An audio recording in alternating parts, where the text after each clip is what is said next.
ये है टाइम। और मैं ये आप सबके सामने कहता हूं कि ये बात करते हैं कि जी हो इमरान खान के ऊपर केस कर दो, जेल में डालोगे। सुन लो गौर से सुन लो।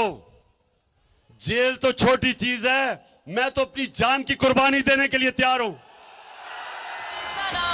उड़ जाएंगे हम महफूज। सुप्रीम कोर्ट ने, हम इंतजार कर रहे थे सुप्रीम कोर्ट का फैसला, ताकि मैं अनाउंस करूं कि जब हम फिर निकलने लगे। लेकिन मुझे अब सुप्रीम कोर्ट के फैसला एक ऐसा आया है कि मेरे वकीलों ने आज मुझे बताया कि थोड़ी आपको इंतजार करनी पड़ेगी, क्योंकि उस फैसले में कई ऐसी चीजें हैं जो अभी उसकी वजाहत होने वाली है।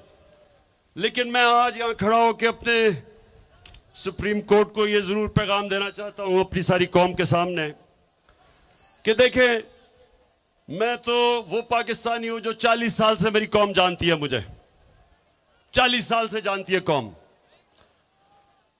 मैंने आज तक ना कभी इस मुल्क का कानून तोड़ा है, ना मैंने कभी अपने लोगों को कहा कि इस मुल्क का कानून तोड़ो।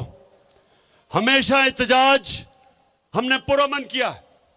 126 दिन का धरना दिया, हमने सारे लोगों को पुरअमन रखा। हमारी कभी